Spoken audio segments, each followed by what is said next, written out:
الله الرحمن الرحيم الحمد لله رب العالمين. halkaa waxa weeye wadadii dhaxaysay Ballansuuray iyo Gaalkacyo. hadda ceebadaan ka baxnay waxaan u soconaa ilaa iyo Kacanaf intii dhaxaysay weeye wadadii maasha Allah. waxaan marka hore ilaahay baa mahad iskale subxaanahu wa tacaala sallallahu alayhi wa sallam wasallim walaalayaal waxaa ilaahay baa mahad markaas leeda nabadana siiyey لكن waxaa halkan ugu mahad celinaynaa dhammaan kambaniyada dekada dhisay ha ahaado oo qabsaday iyo kambanigan wadada dhisay oo dabcan kambaniga dekada aan ka lug la'ayn hawshaas ay qabteen oo hadda keenaysa in wadadu ay si orod lagu maro laamiga baa noo dhimanaado isaguna insha Allah la gaari doono waxa weeyaan waan uga ducaynaynaa waxaan leenahay maalkiina iyo xoolihiina Allah idin barakeeyo يا دوكيني أخردني عروتي نبأ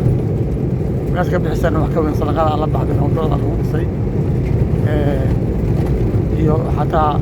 بسنس أهم اللي وضع شيء أنت صلوا بقى بعد السنة وتنا نقول صلى الله عليه وسلم نن أيها عصامري وضوء مركا قضح أيها قبصتي لان أيها قبصتي قضح له مركاس بوكو يوهي بالله معكم قاضي أفضل ما مسلمين عن النبي marka jannadii baa ku geeyay oo kama qal sallallahu alayhi wasallam marka waxa weeye hal munaasab wadadaas dhan dadka dhisay ilaa iyo intaas saa u xaaray oo ku saa warda ka shaqeeyay waxay mudan yihiin marka waa duco ilaahay inuu maalkooda naftooda loogu saaray loogu duceeyo ilaahay ku barakeeyo mar labaadna waa ku baahsan yihiin maartay hawsha ay qabteen waa hawl ay qabteen oo dadka wax taraysa ما شاء الله لأن وحال ربها هي بركة dadka waddanka degan laftigoodu inay gartaan horumarka iyo nabaddu qiimaha ay leedahay horumarku qiimuhu leeyahay haddaan nabad la helin horumar lama samayn karayo Soomaaliya haddii nabad la heli lahaa waxa weeyaan kambaniyada adduunka oo dhan batrool baa ka buuxa waddanka kalluun baa ka buuxa beerihii buu waddanku leeyahay taaban karo kullu wanaagsan baa ilaahay siiye ku beeray dadka Soomaaliyeed nabadda baa laga dareemayaa Soomaalidu in aqli yeeshaan baan iyagana ka codsanayaa oo qabyaaladda iyo qurunka ilaahay ugu toobadkeena ilaahayna u laabtaan waxayna ku dhacay oo isu geysanay oo caruuraheenu ay u qaxeen dibadaha iyo haweenkeena iyo caruurteena qaarabada ku dhimanayaan qaaran la haystayaal ku yihiin maanta magafanima lagu soo Liibiya meelaha jooga iyo meelaha ka daranba qaar ku dhimanayaan iyagoo Mareykanka xabtiisa ama maartay xuduudda Mexico u dhaxaysa ku dhimanayaan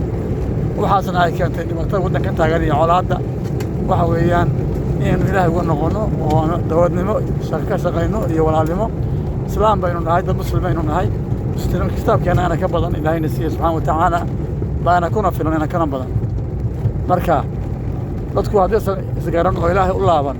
in allah laa yughayyiru ma biqawmin hatta yughayyiru ma bi anfusihim baa ilahay quraanka subxaanahu wa tacaala marka inta dib aynu soo marnay waxaan isu geysanay weeyaan ما أصابكم مصيبة فبما كسبت أيديكم ويعفو عن كثير ولما إلهي بدن بو إنoo dhaafay waxa in haysta oo dhibaatada ah meel banaga haysata oo in maartay xabashi iyo wax labadan soo guriyayaan keenay wadanimada xumadeena iyo dambigeena iyo alla ka fogaanshaheena iyo qabyaaladda iyo qurunka taastan qabyaaladda waxay inoo noqotay diin bay inoo noqotay usulka waa sheeganaa mooyaan qabyaaladdu way dhaqankeena diinteena waa qabyaalad hadaa fiiriyay anu dad yaro ilaahay ilaaliyay dabcan waa lagu jiraa laakiin qabiil haddii la soo qaado bes reerkaaga haddii la soo qaado waa la dagaalamaya laakiin haddii danta dalka iyo diinta iyo la soo qaado qofna u dirirmayo qofna maartay danka bane laakiin reer heba haddii la soo qaado dadku waa ku dhibanaya waana ku baaba'aya dad waaweyn oo odayaalaha qoryo buranaya ilaa saacaddan taagna ku tansano oo dagaal soo socda Soomaaliya ka soo socda marka haddaan fiiriyo ninka masaajidka ku jira oo aadimaya xataa qoriga qaadanay markii reer hebel la yiraahdo qori buu qaadanaya reer hebel ku sii orday marka diinteena ma ayna fahmin waxa weeye ilaahay aynu u noqono oo ilaahay u ku shukrino hadda meeshan soo gaarnay waxa weeye waa kacna fale weeyaan ma sha Allah wata wadada saasa lagu dhaxbaraya awrka hadda sigisti kilomitir baa hawarku soconaya iyo wax la mida ama 70 waa ka marka waxaasna waxa keenay waxa weeye nabadda yartaa inuu haysano walaalaheen إننا يقل مدوية ذكى ودقنا نود كنا نوريين هدينا بدل وايد لها ما نقوليين مركا نود إنه أتكينه نحن أنا كأتكينه مهل أنا قف وحاولنا كقريبا مهل البهب الباسكالية ودو ما تجيسي ضع عبر الاحتواء أنت لا ولا قاعدوا دور أنت لا ولا قاعدوا وأنا ننام مهل قارية لأن ماشوا أي تايم مهل كذا حيس نقول كنت تقدر حياة صومالي بكرة حياة وحلو كل مغيا وعلاد لكن صومالي كل مكان له هرجسية حمرية وصاص الله مكان له يتشجع بس اللي دارسة يا لو حاجة كلك حاجة وحويان دور الآن يا نبض الآن مركا